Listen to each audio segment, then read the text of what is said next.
ಯೋಗದಿಂದ ಸರ್ವರೋಗ ದೂರ ಶ್ರೀ ಶಟಸ್ಥಳ ಬ್ರಹ್ಮ ಸಿದ್ದರಾಮ ಶಿವಾಚಾರ್ಯರು. ಯೋಗದ ಮಹತ್ವವನ್ನು ಸಾರುವ ಉದ್ದೇಶದಿಂದ ಶ್ರೀ ಮಹಾಂತ ಜ್ಯೋತಿ ವಿದ್ಯಾಪೀಠದಲ್ಲಿ 11ನೇ ಅಂತಾರಾಷ್ಟ್ರೀಯ ಯೋಗ ದಿನಾಚರಣೆಯನ್ನು ಭಾವಪೂರ್ಣವಾಗಿ ಆಚರಿಸಲಾಯಿತು. ಈ ಕಾರ್ಯಕ್ರಮವನ್ನು ಸಂಸ್ಥೆಯ ಸಂಸ್ಥಾಪಕ ಅಧ್ಯಕ್ಷರಾದ ಪೂಜ್ಯ ಶ್ರೀ ಶಟಸ್ಥಳ ಬ್ರಹ್ಮ ಸಿದ್ದರಾಮ ಶಿವಾಚಾರ್ಯರು ಸಸಿಗೆ ನೀರುಣಿಸುವ ಮೂಲಕ ಉದ್ಘಾಟಿಸಿದರು.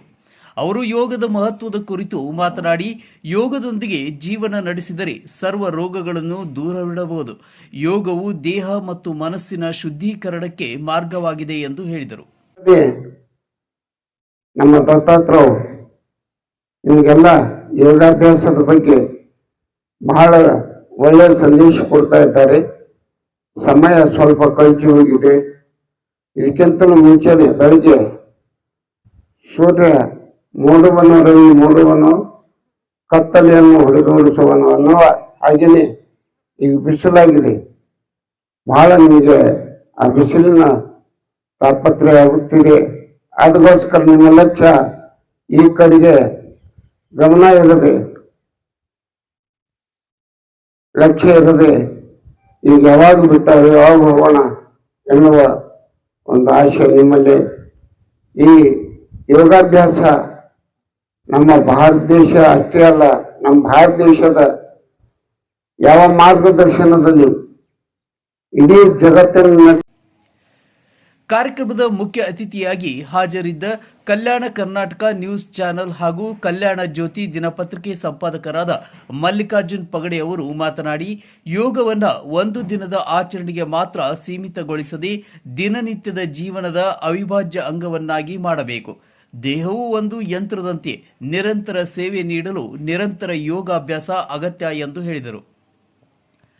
ಕಾರ್ಯಕ್ರಮದ ಮತ್ತೊಬ್ಬ ಮುಖ್ಯ ಅತಿಥಿ ಹಾಗೂ ಸಂಸ್ಥೆಯ ಕಾರ್ಯದರ್ಶಿಗಳಾದ ಚನ್ನಬಸಯ್ಯ ಹಿರೇಮಠ ಅವರು ಮಾತನಾಡಿ, ಯೋಗವು ನಮ್ಮ ದೇಹ, ಮನಸ್ಸು ಮತ್ತು ಆತ್ಮದ ಸಮತೋಲನಕ್ಕಾಗಿ ಅವಶ್ಯಕ.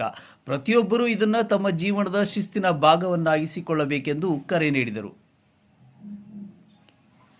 ಪಾಠಶಾಲೆಯು ಯೋಗದ ವೇದಿಕೆಯಾಗಿ ಪರಿವರ್ತಿತ. ಕಾರ್ಯಕ್ರಮದ ಭಾಗವಾಗಿ ಶ್ರೀ ಮಹಾಂತೇಶ್ವರ ಪ್ರೌಢಶಾಲೆಯ ಮುಖ್ಯ ಗುರು ಬಾಳಪ್ಪ ಸರ್ ಅವರು ಯೋಗದ ಇತಿಹಾಸ, ಪರಂಪರೆ ಮತ್ತು ಅದರ ಉಪಯೋಗಗಳ ಕುರಿತು ತಿಳಿಸಿದರು. ಶ್ರೀ ಮಹಾಂತೇಶ್ವರ ಪ್ರಾಥಮಿಕ ಶಾಲೆ ಶಿಕ್ಷಕರಾದ ದತ್ತಾತ್ರೇಯ ಶ್ರೀಮಂತರಾವ್ ಬಿರಾದರ್ ಅವರು ಯೋಗದ ವಿವಿಧ ಆಸನಗಳನ್ನು ವಿದ್ಯಾರ್ಥಿಗಳಿಗೆ ಪ್ರಾಯೋಗಿಕವಾಗಿ ಬೋಧಿಸಿದರು.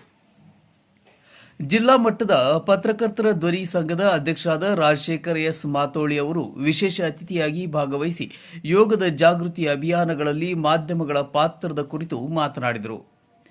ಈ ವಿಶೇಷ ಕಾರ್ಯಕ್ರಮದಲ್ಲಿ ಶ್ರೀ ಮಹಾಂತೇಶ್ವರ ಪದವಿ ಪೂರ್ವ ಕಾಲೇಜಿನ ಪ್ರಾಂಶುಪಾಲರಾದ ದಯಾನಂದ ಬಂದರ್ವಾಡ್, ಪದವಿ ಮಹಾವಿದ್ಯಾಲಯದ ಪ್ರಾಂಶುಪಾಲರಾದ ಶರಣಯ್ಯ ಹಿರೇಮಠ್, ಪ್ರೌಢಶಾಲೆಯ ಮುಖ್ಯ ಗುರುಗಳಾದ ಬಾಳಪ್ಪ ಸರ್, ಶಿಕ್ಷಣ ಸಂಸ್ಥೆಯ ಎಲ್ಲ ಸಿಬ್ಬಂದಿ ವರ್ಗ ಹಾಗೂ ವಿದ್ಯಾರ್ಥಿಗಳು ಉತ್ಸಾಹಭರಿತವಾಗಿ ಭಾಗವಹಿಸಿದ್ದರು. ಕಾರ್ಯಕ್ರಮವನ್ನು ಕಾಲೇಜಿನ ಉಪನ್ಯಾಸಕರಾದ ಸುರೇಶ್ ರಾಠೋಡ್ ಸರಳ ಹಾಗೂ ಪ್ರಾಮಾಣಿಕ ಶೈಲಿಯಲ್ಲಿ ನಿರೂಪಿಸಿದರು. ಜೊತೆಗೆ ಏನ್ ಎದುರುಗಡೆ ಕೂತಿದ್ದೀರಿ, ಈ ಶಿಕ್ಷಣ ಸಂಸ್ಥೆ ಎಲ್ಲ ಮುದ್ದು ಮಕ್ಕಳಿಗೆ ಅಂತಾರಾಷ್ಟ್ರೀಯ ಯೋಗ ದಿನದ ಶುಭಾಶಯಗಳನ್ನೇ ಸಂದರ್ಭದಲ್ಲಿ ಹೇಳ್ತೇನೆ. ನನ್ನ ಭಾಷಣ ಕೇವಲ 1 ನಿಮಿಷ ಇರುತ್ತೆ. ಬಿಸಿಲು ಬಡಿತಾ ಇದೆ, ನನಗೂ ಅರ್ಥ ಆಗುತ್ತೆ. ಯೋಗದಿಂದ ನಮ್ಮ ಸಮಾಜವನ್ನ ರೋಗ ಮುಕ್ತವಾಗಿ ನಿರ್ಮಾಣ ಮಾಡಬಹುದು. ಸಾಕಷ್ಟು ರೋಗಗಳು ನಮ್ಮ ಶರೀರವನ್ನ ಶುದ್ಧವಾಗಿ ಇಟ್ಟುಕೊಳ್ಳದ ಕಾರಣಕ್ಕಾಗಿಯೇ ಸಮಸ್ಯೆಗಳು ಉದ್ಭವ ಆಗ್ತವೆ. ಹೇಗೆ ನಮ್ಮ ವಾಹನಗಳನ್ನ 2 ವೀಲರ್ ಆಗಿರ್ಬೋದು, 4 ವೀಲರ್ಗಳಾಗಿರ್ಬೋದು, ಅವುಗಳನ್ನ ಆಗಾಗ ಸರ್ವಿಸಿಂಗ್ ಮಾಡ್ತಾ ಇರ್ತೀವಿ. ಯಾಕೆ ಸರ್ವಿಸಿಂಗ್ ಮಾಡ್ತಾ ಇರ್ತೀವಿ ಅಂತಂದ್ರೆ ಅದು ಚೆನ್ನಾಗಿ ಓಡ್ಲಿ, ಚೆನ್ನಾಗಿರ್ಲಿ, ಏನಾದ್ರೂ ಅದಕ್ಕೆ ಟೆಕ್ನಿಕಲ್ ಸಮಸ್ಯೆ ಬಂದ್ರೆ ಅದಕ್ಕೆ ಪರಿಹಾರ ಸಿಗಲಿ ಅನ್ನೋ ಕಾರಣಕ್ಕಾಗಿ ಏನ್ ಮಾಡ್ತೀವಿ ಅಂದ್ರೆ ಸರ್ವಿಸಿಂಗ್ ಮಾಡ್ತೀವಿ. ಹಾಗೆ ದೇಹಕ್ಕೂ ಕೂಡ ಸರ್ವಿಸಿಂಗ್ ನ ಅವಶ್ಯಕತೆ ಇರುತ್ತೆ. ನಿಮ್ಮ ದೇಹದ ಅಂಗಾಂಗಗಳಿಗೂ ಕೂಡ ಸರ್ವಿಸಿಂಗ್ ನ ಅವಶ್ಯಕತೆ ಇರುತ್ತೆ. ಅದು ಈ ಯೋಗದಿಂದ ಮಾತ್ರ ಸಾಧ್ಯ. ಇನ್ನು ಈ ಶಿಕ್ಷಣ ಸಂಸ್ಥೆಯಲ್ಲಿ ಏನು ಮಹಾಂತ ಜ್ಯೋತಿ ಶಿಕ್ಷಣ ಸಂಸ್ಥೆಯಲ್ಲಿ ಶಿಕ್ಷಣವನ್ನ ಪಡೆತಿರ್ತಕ್ಕಂಥ ಏನು ವಿದ್ಯಾರ್ಥಿಗಳಿದ್ದೀರಿ, ನಂಗೆ ಅನ್ಸುತ್ತೆ ವಿಶೇಷವಾಗಿ ಗ್ರಾಮೀಣ ಭಾಗದ ಮಕ್ಕಳಿದ್ದೀರಿ. ನಿಮಗೆ ಕಷ್ಟ ನಷ್ಟಗಳ ಬಗ್ಗೆ ಅರಿವಿದೆ, ಸಮಸ್ಯೆಗಳ ಬಗ್ಗೆ ಗೊತ್ತಿದೆ. ಇಂತಹ ಶಿಕ್ಷಣ ಸಂಸ್ಥೆಯಲ್ಲಿ ಶಿಕ್ಷಣವನ್ನ ಪಡೆತಿರ್ತಕ್ಕಂಥವ್ರು ನೀವು ಪುಣ್ಯವಂತರು ಅಂತ ನನಗನ್ಸುತ್ತೆ. ಯಾಕೆ ಅಂತ ಕೇಳಿದ್ರೆ, ಈ ಸಾಕಷ್ಟು ಖಾಸಗಿ ಶಾಲೆಯ ಮಧ್ಯೆ ಇಂತಹ ಶಾಲೆಗಳು ಏನ್ ಕೊಡ್ತಾವಪ್ಪ ಅಂತ ಕೇಳಿದ್ರೆ ಶಿಕ್ಷಣ ಜೊತೆಗೆ ಸಂಸ್ಕಾರವನ್ನ ನೀಡ್ತಾವೆ. ಹೇಗೆ ಜೀವನವನ್ನ ಮುಂದುವರಿಸಬೇಕು, ಜೀವನದಲ್ಲಿ ಸಕ್ಸಸ್ ಹೇಗಾಗಬೇಕು, ಹಿರಿಯರನ್ನ ಯಾವ ರೀತಿ ಗೌರವಿಸಬೇಕು ಅನ್ನೋ ವಿಚಾರಗಳನ್ನ ಇಲ್ಲಿ ಇಂಥ ಶಿಕ್ಷಣ ಸಂಸ್ಥೆಯಲ್ಲಿ ಕಲಿಸ್ತಾರೆ. ಅದನ್ನ ನೀವು ಕಲಿತಾ ಇದ್ದೀರಿ. ಇಂತಹ ಒಂದು ಅದ್ಭುತ ವಾತಾವರಣದಲ್ಲಿ ಇವತ್ತು ಯೋಗ ದಿನದ ಒಂದು ಸುಂದರ ಸಂದರ್ಭದಲ್ಲಿ ಯೋಗವನ್ನ ಕಲಿತಾ ಇದ್ದೀರಿ. ಕೇವಲ ಒಂದು ದಿನ ಈ ಯೋಗವನ್ನ ಕಲಿಯದೆ ನಾನು ಈಗಾಗಲೇ ನಮ್ಮ ಯೋಗ ಗುರುಗಳಾಗಿರ್ತಕ್ಕಂಥ ದತ್ತು ಸರ್ ಅವರಿಗೆ ಅವ್ರು ಯಾವಾಗ್ಲೂ ಕೂಡ ನನಗೆ ಪರಿಚಯ ಇದ್ರು, ಸಾಕಷ್ಟು ಈ ಕಾರ್ಯಕ್ರಮಗಳನ್ನ ಮಾಡ್ತಾ ಇರ್ತಾರೆ. ಆದ್ರೆ ಅವರು ನಿಮ್ಮ ಶಿಕ್ಷಣ ಸಂಸ್ಥೆಗೆ ಬಂದಿದ್ದಾರೆ. ಅವ್ರಿಗೆ ಮನವಿ ಮಾಡೋದಿಷ್ಟೇ, ಸರ್ ಇಲ್ಲಿರ್ತಕ್ಕಂಥ ಮಕ್ಕಳಿದ್ದಾರೆ, ಅವ್ರ ಜೀವನ ಹೇಗಿರ್ಬೇಕು ಅಂತಂದ್ರೆ ಶಿಕ್ಷಣ ಜೊತೆಗೆ ಸಂಸ್ಕಾರದೊಂದಿಗೆ ಯೋಗ ಇವೆಲ್ಲವನ್ನ ಸಂಪೂರ್ಣವಾಗಿ ಕೊಟ್ಟು ಅವರ ಜೀವನವನ್ನ ಪರಿಪೂರ್ಣವಾಗಿ ನಿರ್ಮಾಣ ಮಾಡೋದಕ್ಕೆ ನಿಮ್ಮ ಸಹಕಾರ ಅಗತ್ಯ ಇದೆ. ಜೊತೆಗೆ ಇಲ್ಲಿರ್ತಕ್ಕಂಥ ಪ್ರತಿಯೊಬ್ಬ ಶಿಕ್ಷಕರ ಮಂಡಳಿ ಏನಿದೆ, ಒಬ್ಬ ಪರಿಪೂರ್ಣವಾಗಿರ್ತಕ್ಕಂಥ ವಿದ್ಯಾರ್ಥಿ ನಿರ್ಮಾಣ ಆಗ್ಬೇಕಂತಂದ್ರೆ ಶಿಕ್ಷಕರ ಪಾತ್ರ ಬಹುದೊಡ್ಡದಾಗಿದೆ.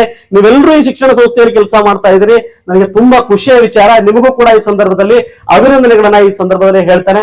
ಮತ್ತೊಮ್ಮೆ ಎಲ್ರಿಗೂ ಕೂಡ ಯೋಗ ದಿನದ ಶುಭಾಶಯಗಳನ್ನ ಹೇಳ್ತೀನಿ. ನಮಸ್ಕಾರ. ಪ್ರಧಾನಮಂತ್ರಿಗಳೇನಪ್ಪಾ ಅಂತಂದ್ರೆ ವಿಶ್ವ ಮಟ್ಟಕ್ಕೆ ಒಂದು ಯೋಗವನ್ನ ಪರಿಚಯಿಸಿದರು. ಯಾಕಂತಂದ್ರೆ 2014 ಡಿಸೆಂಬರ್ನಲ್ಲಿ ವಿಶ್ವಸಂಸ್ಥೆಯ ಒಂದು ಸಭೆಯೊಳಗ ಭಾರತ ದೇಶ ಯೋಗವನ್ನ ವಿಶ್ವಕ್ಕೆ ಪರಿಚಯ ಮಾಡಿಕೊಡ್ತು.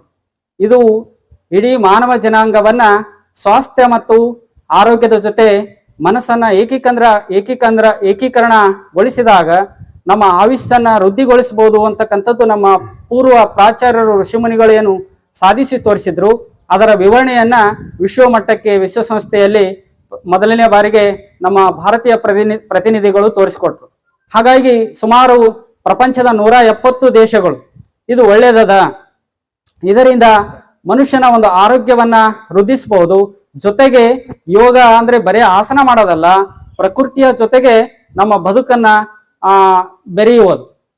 ಹಾಗಾಗಿ ಪ್ರಕೃತಿ ಕೂಡ ಮುಖ ಮೇಲ್ಮುಖವಾಗಿರ್ಲಿ, ಎದೆ ವಿಸ್ತಾರಗೊಂಡಿರ್ಲಿ, ಚೆನ್ನಾಗಿ ಉಸಿರಾಡೋಣ, ಕಣ್ಣು ಮುಚ್ಚಿರ್ಲಿ, ದೀರ್ಘವಾದ ಉಸಿರು ತಗೊಳ್ಳೋಣ. ಹಾಗೆ ನಾವು ದೀರ್ಘವಾದ ಉಸಿರು ಬಿಡ್ತಾ ಇರೋಣ.